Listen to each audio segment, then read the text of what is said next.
Karena kalau lu cuman bersyukur sama apa yang lu punya, ya one day lu bakal mikir, tapi gue nggak punya itu Tuhan gitu. Tapi gue bersyukur sama apa yang gue tidak punya, apa yang gue belum punya. Wow. Karena artinya ada alasan kenapa Tuhan kadang-kadang belum ngasih lu itu. Karena maybe it's not your time. Or even most important, exactly, it's you're not ready yet. Ya.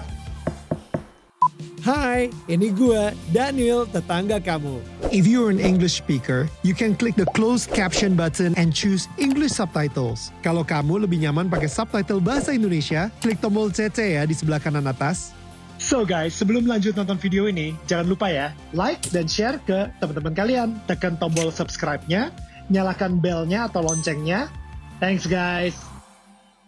Kembali lagi bersama gue di Daniel Tetangga Kamu bersama Agnes Mo. Nah, gimana? Kalian sudah nonton belum part-part sebelumnya? Well, kalau saya belum, gue pengen saranin kalian untuk nonton semuanya dari part pertama. Karena banyak banget hal-hal positif yang bisa kita dapatkan dari tetangga gue, Agnes Mo. Thank you so much by the way, you're amazing. Nah, supaya kalian gak ketinggalan video-video Daniel Tetangga Kamu, buat yang sudah subscribe, jangan lupa untuk pencet tombol loncengnya. Right? Supaya kalian bisa selalu mendapatkan notifikasi kalau ada video yang baru kita upload. Oke, langsung aja kita lanjut ya. Tell me about promises. Promises tuh kayaknya it came, you gave birth to promises pas lagi pandemi. And right in the middle of pandemic, di mana dunia ini lagi mati, lagi pause gitu ya. And then I read your caption. Sebenarnya lagu itu bukan direncanakan untuk keluar saat itu juga, tapi it's very personal. You going through whatever gitu ya, kita sendiri juga nggak tahu. Tapi you said that from out of that you created promises gitu, and it's very spiritual by the way. Very. Jadi dan yang lucu adalah pada saat lagi gua rekam lagu itu pun bahkan tidak ada tidak ada rencana untuk mengeluarkan itu sama sekali. Oh, what? At all bahkan. What? Jadi bener-bener waktu itu kita lagi di studio and then terus udah gitu gue denger lagunya juga, terus udah gitu like oh my god, like the words are amazing. And it felt so personal to me that I felt like I just had to record it. Like I just had to, gue bener-bener perlu taruh my vocal into the song. Udah, terus 1 year passed by. Jadi bener-bener emang it's just sitting there. Terus tiba-tiba waktu itu ada acara charity di LA waktu itu sama Power 106. Mereka pengen gue untuk isi acara charity di sana.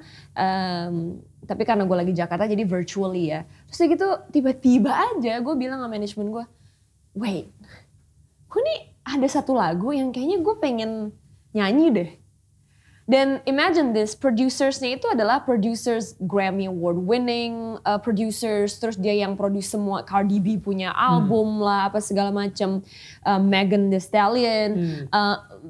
Kita mungkin we would think that it would be hard kan prosesnya pasti lawyers to lawyers apa segala macam. Tiba-tiba I just picked up my cell phone, gave him a phone call, my manager juga ngomong, hey, gue pengen keluarin ini deh, I just felt like the world needs it. It's so easy to, okay. And I was like, maksudnya okay, like, okay, do my lawyers need to talk to your lawyers? No, it's fine, just put it out. Kayak, maksudnya, ya kalau emang it's meant to be, it's meant to be. Dan gilanya, maksudnya itu waktu itu sampai, gue ada chartnya sih, detailnya sampai di Arab charting.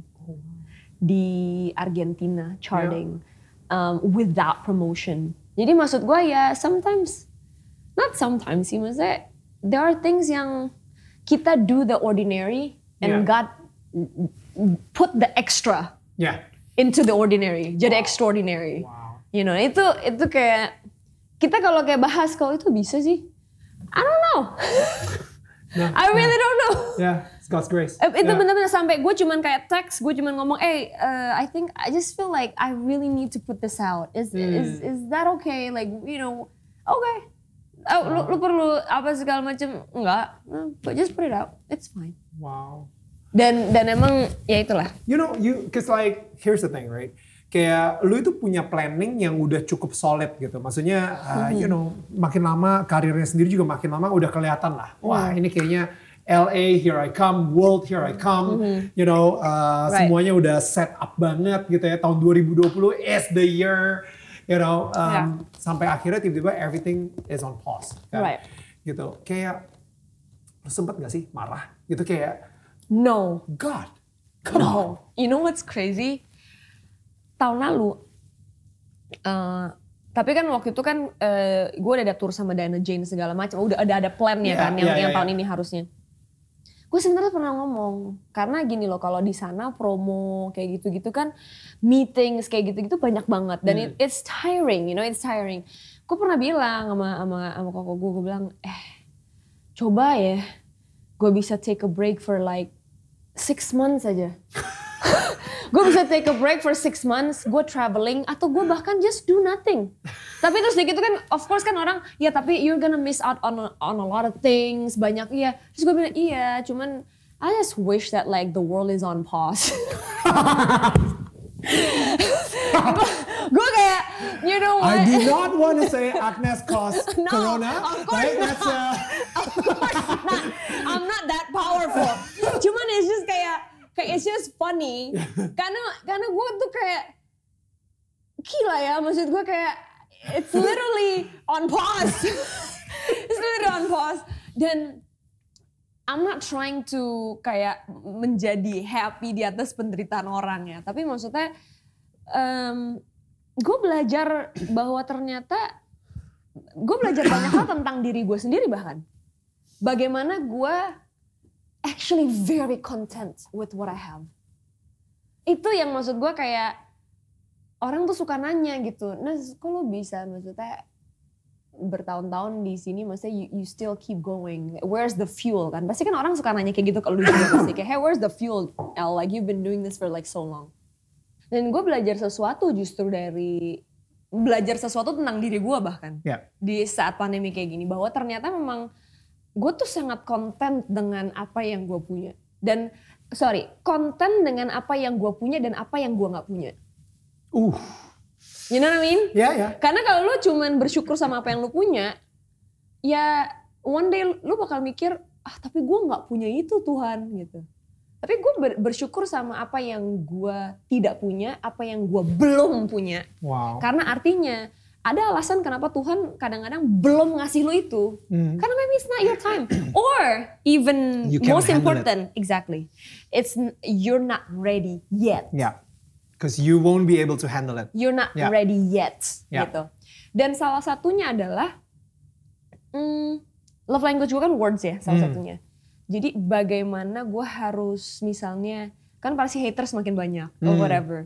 Jadi you know a lot of those things, you know, yang mungkin Tuhan maksudnya pelan-pelan. Ini atau bahkan sometimes kita disuruh menunggu karena yang ini lagi dipersiapin, yang nantinya bakal intersect sama kita. You know what I mean? Like the people who's gonna help us, mungkin justru lagi dipersiapin sama Tuhan. Dan ada satu ayat yang gue suka banget. Ya bukan my most favorite, tapi gue suka banget karena buat gue tuh Tuhan tuh kayak swagger banget di situ. Dia bilang, be still and know that I am God. Gue tuh kayak okay.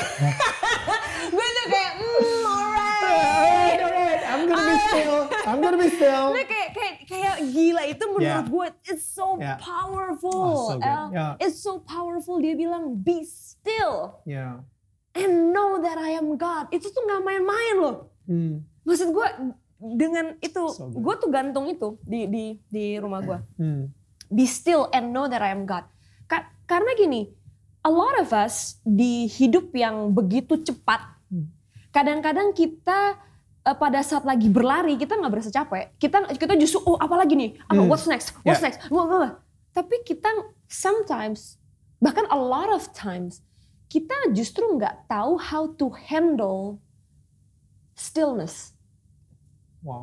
Kita nggak tahu gimana caranya cope with being still. Jadi pada akhirnya apa? Begitu nggak ada apa-apa, lu bingung. Lu ngerasa, aduh Kok gue jadi gampang untuk tidak bersyukur. Lu tau gak banyak marriages yang pada akhirnya orang jadi divorce gara-gara pandemi ini loh. Gara-gara mereka harus tinggal di satu rumah tanpa ngelakuin apa-apa di itu doang. Yeah. Dan mereka kayak ngerasa, aduh gue mesti kerja, oh gue mesti ini, gue mesti. Not that it's wrong for you to wanna work. Tapi gue merasa bahwa how can you not be content with also when you're not working? Exactly. You know? Like, yeah. Itu. Jadi pada saat lagi you content itu kan sebenarnya konten juga dengan bukan konten with what you have, tapi lebih ke konten with what you don't have. Bagus banget sih. Itu baru lo bisa konten loh. Yeah. Kalau lo cuman bersyukur sama apa yang lu punya, tapi lu tidak bisa bersyukur sama apa yang lu tidak punya atau lu belum punya, you will never be content. So good. Bener gak? Yeah. Lu gak akan pernah ngerasa cukup karena apapun yang lu punya, lu akan selalu mikir, tapi gue belum punya itu. Tapi gue belum punya itu, gitu. Dan gue actually itu sesuatu yang gue kurang suka juga gitu from this world gitu ya. Kadang-kadang suka bilang, udah supaya lu bisa damai, lu bersyukur aja sama apa yang lu punya. Dia ngomong gitu terus gitu kan. Tapi itu artinya lu malah lebih parahnya lagi, lu suka bilang kayak, aduh Tuhan terima kasih ya, saya udah punya ini, saya punya rumah gini. Bayangin aja itu orang di situ nggak punya rumah. That means you comparing yourself and lu akhirnya mulai ngerasa lebih tinggi kastanya daripada orang yang mungkin belum punya rumah. And I think yang lu bilang tadi itu benar-benar kayak revelation banget buat gue juga sih. Lu harus bersyukur sama apa yang lu belum punya gitu. And I think it's not many people can get that truth gitu. Nah, lu tadi begitu ngomongin soal ya emang bener sih, marriage itu lagi banyak yang benar-benar kayak terkoyak-koyakan banget. How's your relationship with your family sekarang ini? With your parents, with your brother and Chloe dan lain-lain gitu. It's so good, it's so good. Maksudnya good itu adalah bukan artinya kita nggak punya masalah. Namanya keluarga pasti punya masalah. You know, menurut gua for you to build something, sometimes itu harus diambrukin dulu, baru dibuild lagi. Bener nggak sih? Maksudnya kalau misalnya kayak rumah lu nggak bisa, oh bocor di sini, bocor di sana, udah gila banget. Sometimes ya harus diambrukin dulu, baru habis itu bisa dibuild lagi. Jadi kalau keluarga gua sama gua, puji Tuhannya karena kita itu punya fondasi kasih Kristus ya. Gue nggak mau ngomong fondasi Kristen karena menurut gue Kristen tuh terlalu agama ya Kak. Sementara kan kita kan mau ngomong soal relationship. It's about relationship with God. Kita tuh sangat maksudnya dekat sama Tuhan. Wow. Jadi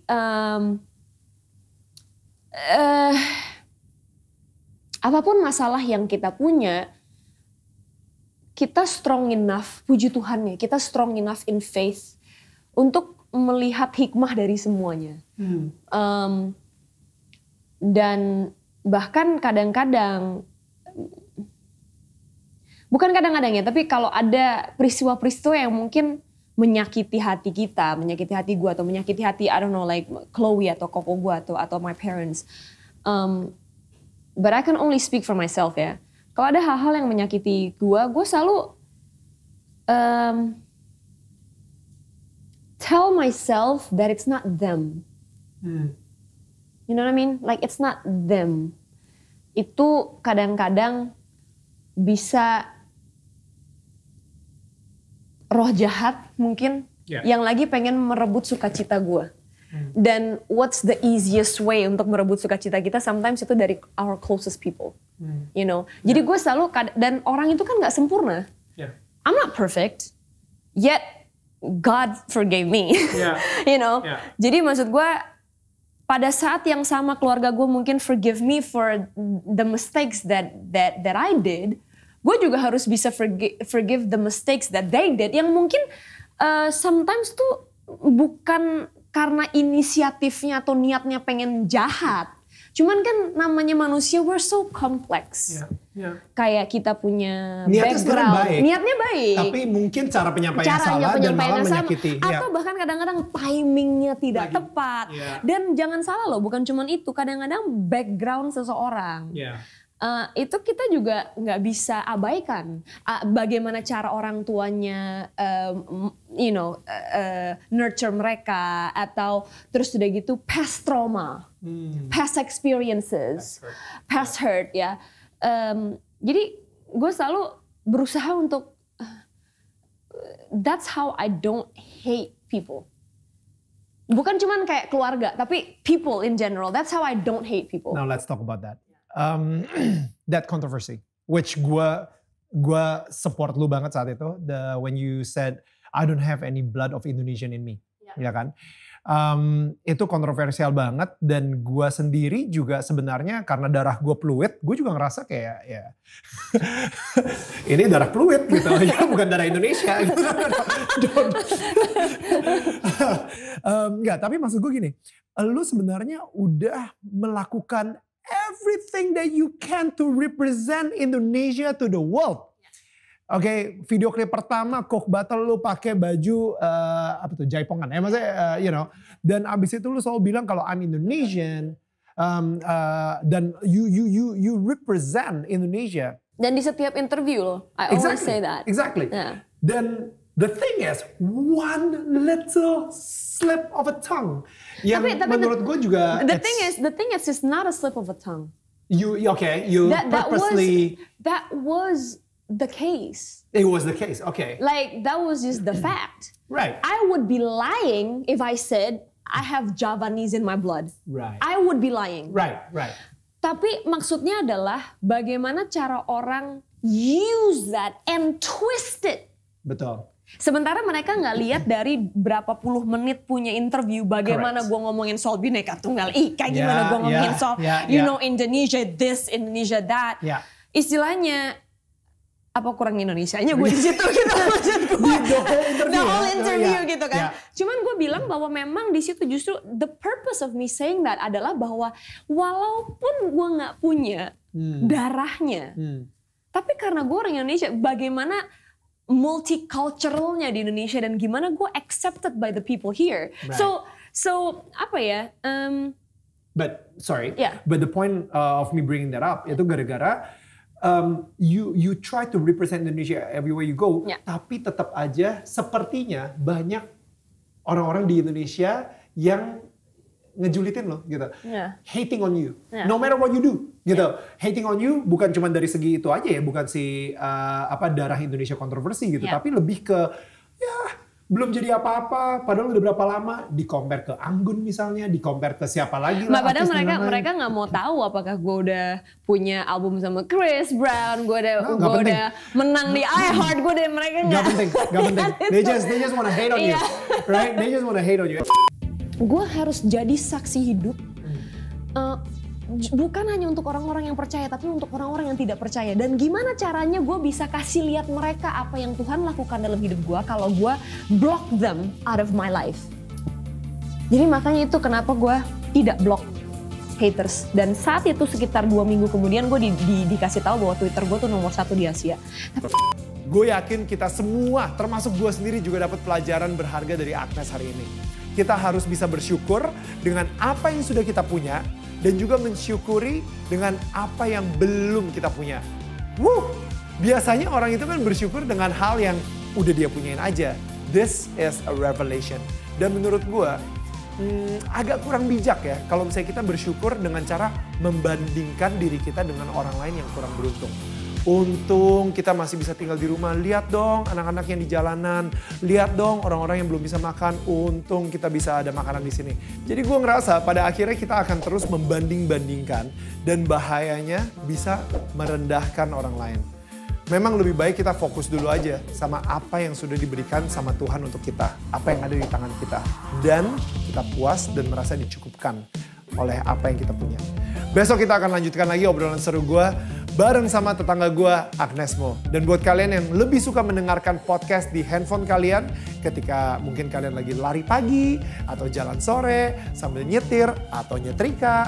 Well, Daniel Tetangga Kamu sekarang sudah ada di Spotify dan seluruh digital podcast platform. Silakan langsung cari aja dengan keyword Daniel Tetangga Kamu. Dan jangan lupa di follow. Oke, karena semua obrolan gue dengan tetangga-tetangga gue itu luar biasa banget dan pastinya bisa menginspirasi kamu juga.